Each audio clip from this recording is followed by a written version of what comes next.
Good evening, thanks for joining us. This is NTD Business, and I'm Paul Graney. Should you be forced to join a union? House Democrats are proposing a new bill that some are calling anti-freedom. And Tesla stock loses big again, is down a third from its January record high. What's causing it? That and more, coming up on NTD Business. 12 states are suing President Biden over a climate change executive order. Missouri is leading the charge and says the order could severely impact the state's economies. The state's AG says manufacturing, agriculture, and energy production are all essential to the state's economy and provide thousands of jobs. He says Biden's order will leave those workers in the dust. The lawsuit says Biden's order could cause trillions of dollars of damage to the U.S. economy. It also says the order threatens the separation of powers under the Constitution. The White House has said the order is to protect public health and the environment, as well as our national treasures. And we have reached out to the White House for comment. You could have another $1,400 in your hands as early as this week. Congress is finalizing the new relief bill, and once President Biden signs it, eligible Americans will get their latest stimmy check. Nearly 160 million households are expected to get one. The Senate passed its version of the spending bill over the weekend. Now the House is expected to pass the revised stimulus package on Tuesday. And homeowners are having a tough time paying back their loans. We share some best practices when you're dealing with your bank in that situation. NTD's Phil Zoe reports. If you owe the bank any money for your house or property investment, you might want to listen up. Nearly 3 million property owners are in forbearance right now. What that means is that the bank is willing to reduce or suspend your monthly payments. But even so, many homeowners are missing their monthly payments and at risk of foreclosure. And the longer you are in forbearance, the more difficult it may be to get your payments back on track. So, what can a homeowner do? Is to reach out and get in touch with your lender. There are payment relief options available on a scale like we've never seen before. McBride says banks are willing to get creative to help you pay your mortgage. From tacking those missed payments onto the end of the loan, doing a mortgage modification. And if that doesn't work, selling your property could be another option. With the equity a lot of homeowners are sitting on, if you need to exit the property, many homeowners are able to sell and leave with money in their pocket. Pricing your property well and working with a good broker is key to selling your home. You might just get a record price. And lastly, always save money. Don't blow your paycheck on anything else. Stay focused on paying off that mortgage on time. Phil Zoe, NTD News, New York. Some are calling a new labor bill anti-freedom. Lawmakers today are discussing a bill that would scrap the right-to-work laws across the country. These right-to-work laws give you a right to work for a company without being forced to join a union. You can still choose to join the union and pay dues, but you don't have to. But now Democrats are proposing a Right to Organize Act, or PRO Act. Individual states would no longer be allowed to have right-to-work laws. 27 states have them at the moment. Workers could be forced to join unions, and even many independent contractors would now be classified as employees, even if they prefer to be their own boss.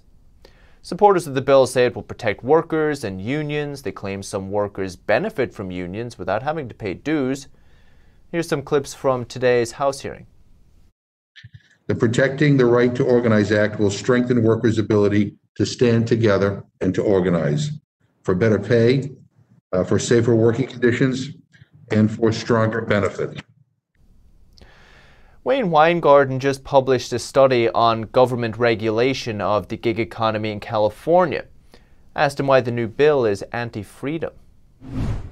Well, it's anti-freedom because workers are losing the right to choose whether or not a union is representing them well and have the right to choose to be part of the union or not. I mean, that's the whole idea of right to work states, right? Is that if you believe the union is going to improve your individual kind of well-being, then you have the right to join it.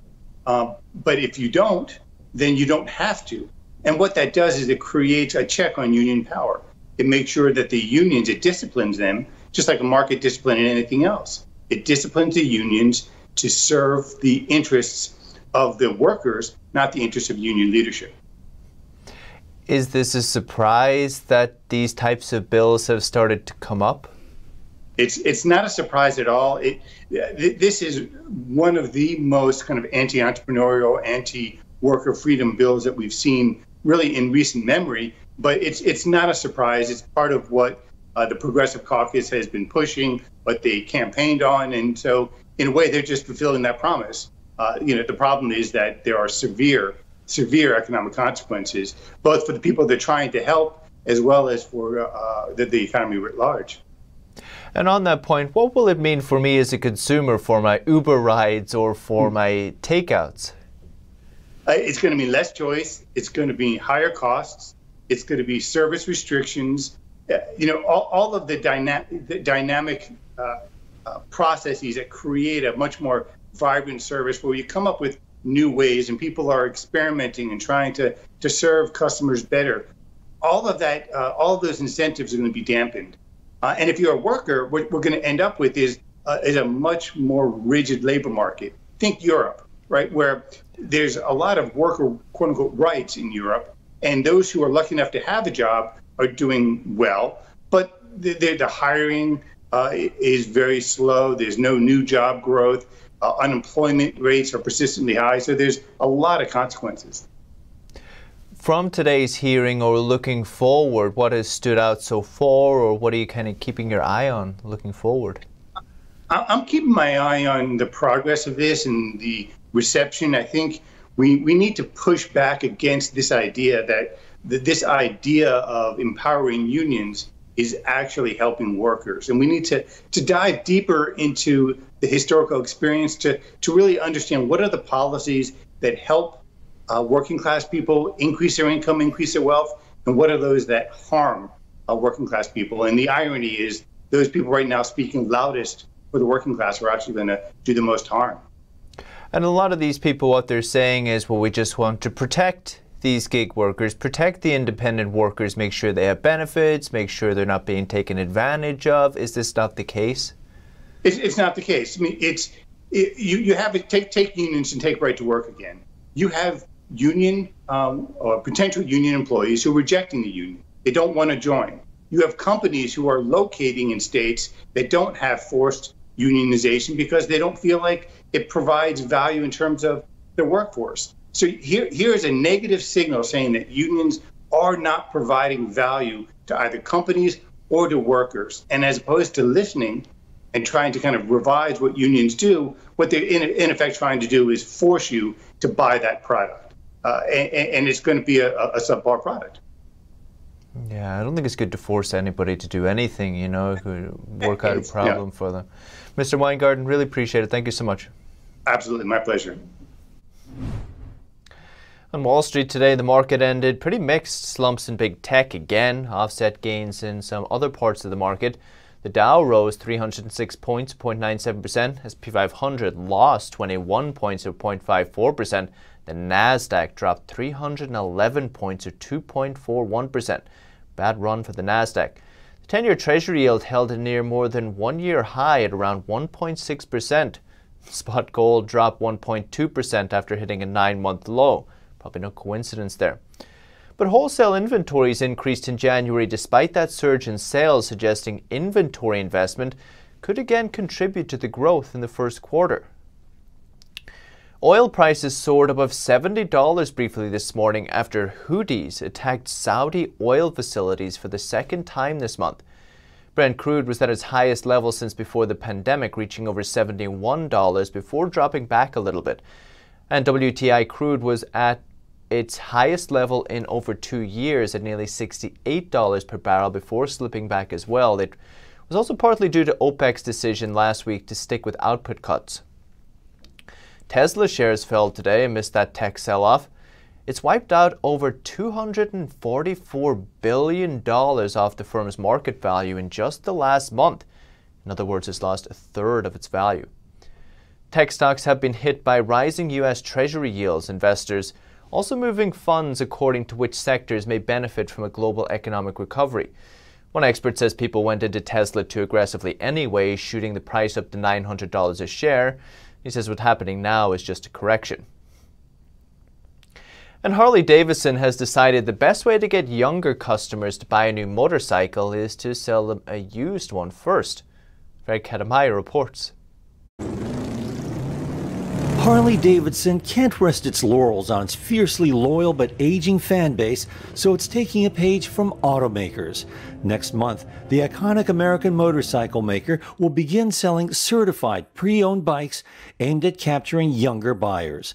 Its program, HD Certified, marks its first entry into the used marketplace in the U.S. More than 300 dealers have expressed interest in participating. It's part of Harley's new strategy aimed at expanding the brand's appeal beyond middle-aged and affluent riders.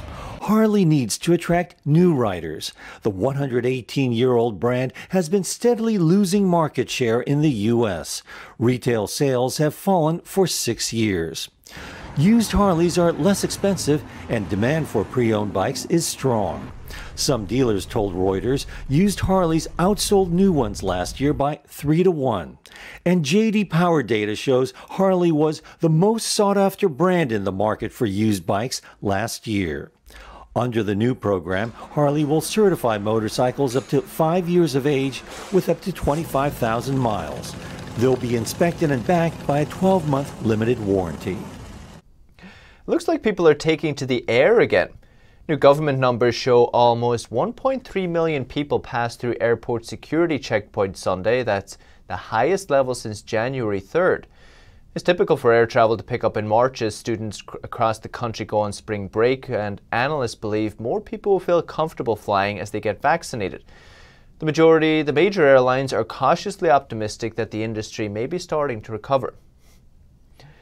We often hear about companies beating analyst revenue estimates, and it sounds pretty positive. Better than falling short anyway, right? Well, the SEC says that AT&T persuaded analysts to lower its revenue estimates in 2016 so it wouldn't miss that target. Now it's suing the telecom company. NTD's Tom Ozimek reports. The Securities and Exchange Commission is suing AT&T and 3 executives. It's for allegedly disclosing non-public information to avoid falling short of revenue forecasts. The SEC says that in March 2016, AT&T found out its first quarter smartphone sales would suffer a steeper than expected decline, and that would leave the company falling short of analysts' estimates. The complaint says AT&T's revenue could fall short over $1 billion. The company's chief financial officer then allegedly directed investor relations employees to get the analysts to lower their estimates so that the forecasts wouldn't overshoot the actual revenues. This was allegedly done by disclosing non-public information in violation of securities laws. Regulation requires when companies disclose information to market professionals and analysts, that information also needs to be shared with the public to level the playing field. The SEC says the leaks led analysts to lower their forecasts, which allowed AT&T to report better than expected revenue. AT&T has denied the allegations. Tom Ozimek, NTD News. The White House is urging computer network operators to check if they've been compromised by a recent hack on Microsoft software. It says a recent software patch only protects against future attacks but doesn't help if they've already been breached. NTD's Patrick Hayden reports. The White House is raising the alarm over a recent breach in Microsoft's email services. Spokeswoman Jen Psaki said companies should take it very seriously. This is an active threat, and as the National Security Advisor tweeted last night, everyone running these servers, government, private sector, academia, needs to act now to patch them. CNN reported Sunday that President Biden is forming a task force to address the hack. Microsoft and cybersecurity group FireEye says the Chinese regime is behind the attack, but Beijing denies its involvement. The tech company released a patch last week to address flaws in Outlook, its email software, but the remedy can only defend against new hacking attempts. The White House National Security Council tweeted Sunday, "Patching and mitigation is not remediation. It's essential that any organization with a vulnerable server take measures to determine if they were already targeted." Microsoft initially said the attack was limited, but last week the White House said there was potentially a large number of victims, and it's making a whole-of-government response. Microsoft says it's working with the government to guide vulnerable clients as more attacks are expected. Patrick Hayden, NTD News.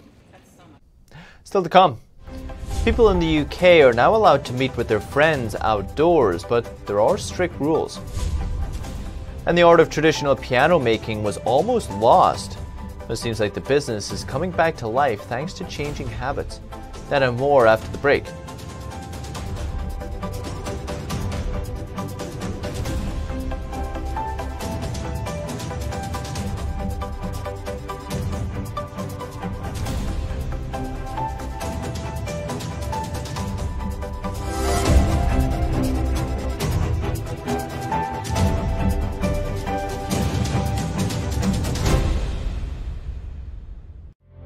Trends may be fleeting, but values are timeless. We now bring you this new clothing brand with classic design and luxurious comfort. It's our way of sharing hope and inspiration from the world of Shenyun. We bring you Shenyun Dancer. Wear it with honor.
In England, pubs, restaurants and shops remain closed, but there's new rules for meeting in outdoor spaces. People can now meet with one friend who's not in their household to socialize. NTD's Jane Worrell reports. Spring has just about sprung and restrictions are starting to lift a little. For outdoor socialising, it's allowed now to meet another person outdoors, in the words of the government guidance, for recreation. Previously, it was just for exercise. It means you can meet one other person outside your household for a coffee or a picnic. The rule of 6 outdoors will come back later on in the month. There's still a wait before things become more normal. I'd rather wait and not see another lockdown, anything rather than another lockdown. Otherwise, I just have to go walking round and round this park forever. I might obviously see my wife every day, and that's lovely, but we want to get together with our kids and our grandkids, and we'll have to wait another 3 weeks for that. We're really happy to meet friends now instead of just talking on the phone and Zooming, to be together in person. Woke up and felt exactly the same this morning as I did yesterday morning. I've had the vaccine, I've had coronavirus. I think government has done all it can, and we just have to be patient and take it, one step at a time. So slowly looking at dates, looking at when the restaurants will open and all the rest. Pub gardens and outdoor dining are set to return in mid-April. Before that, the rule of 6 comes back on March 29th outdoors, so 6 people can meet, or 2 households are allowed to meet outside even if their total number comes to more than 6. That's when outdoor sports will start too. The hope is for all legal limits on social contact to eventually be relaxed by June the 21st. Jane Worrell, NTD News, London. British food delivery firm Deliveroo is planning to launch what could be London's biggest listing in more than 7 years. Just announced the news today. NTD's Patrick Hayden reports. British tech company Deliveroo is being listed on the London Stock Exchange. It's expected it will be valued at more than $7 billion, which will make it the biggest IPO in the UK since Royal Mail in 2013. Deliveroo says it's grown the total number of transactions and its gross transaction value went up 64% last year. Worldwide lockdowns meant business surged, but founder Will Shu thinks this shift will continue. As he says, when lockdowns were lifted, growth continued. The company says its restaurant and grocery markets represent a market of $1.7 trillion. That's in the 12 countries it operates in, of which an estimated just 3% is currently done online. Deliveroo is still a loss-making company, but that's not expected to put off investors as they look to the future. Patrick Hayden, NTD News. And Austrian authorities are blocking a batch of AstraZeneca and CCP virus vaccines. They're investigating the doses as a precaution after one person died and another got sick after the shots. Authorities are looking for possible connections between the vaccine batch and what happened to the patients. One 49-year-old woman died as a result of severe blood clotting disorders, and another 35-year-old woman developed an acute lung disease but is recovering. Austrian health authorities have not yet found a link between the conditions and the vaccine. Media reports say the women were both nurses working at the clinic that vaccinated them. An AstraZeneca spokesman said the vaccine is safe and thoroughly tested. The company also added it was in contact with Austrian authorities and would fully support the investigation. Disneyland in California could reopen next month after being closed for over a year, but there's a condition. It'll only be safe to state residents at first. Fred Katamai reports. Dreams really can come true. Mickey Mouse and Minnie could soon be reopening the doors to the Magic Kingdom in California. State officials have set new rules that would allow Disneyland and other theme parks, stadiums, and outdoor entertainment venues to reopen as early as April 1st. They've been closed for nearly a year, but there are major caveats. Officials said Friday theme parks can restart with limited capacity only if the counties where they operate are removed from the purple tier of the state's color-coded restrictions. Purple is where the COVID-19 threat is deemed most severe. Theme parks in red tier counties could reopen at 15% capacity. Those in less restrictive tiers could operate at 25% to 35% capacity. The parks would initially only be open to state residents. Masks and other safety measures would still be required. But it remained unclear whether rising vaccinations and falling COVID-19 infection rates would go far enough for purple-tiered Orange County, where Disneyland is located, to reach red by the end of next month. Disneyland Resort did not give a date for a Disneyland reopening. The last traditional piano maker in Britain is seeing a surge in sales while people are stuck at home. Workers there now hope the 200-year-old tradition will survive and be passed on to future generations. A surge in demand for pianos during lockdown might be reviving an old tradition. At one time, there were more than 350 traditional piano-making factories in Britain. Now there's only one. The company's managing director says it's important the master craft isn't lost. You just have to do it by feel, by touch, and that's the craft of building a piano, or really the art of building a piano. 200 years of tradition and 200 years of knowledge, it would just be tragic if that was lost forever. A small team of workers here is keeping the craft alive from a converted barn. Each piano is made by hand, strung with 230 strings for a unique British tone. Each one takes around 5 months to complete. I've been here just under a year now, and I think this is the third piano I've strung. And it's just really, it's really great to see it from start to finish. Once the piano is built and strung by hand, it is put through a machine called the basher, which plays in the piano, pressing every key more than 5,000 times. Thanks to our different lifestyles during the pandemic, it seems the age-old British craftsmanship of piano building may have been saved. As the latest business updates for today, you can still catch NTD Evening News at 6:30 p.m. Eastern. Stephanie Cox. For NTD Business, that's all for today. Thank you for watching. We'll see you tomorrow.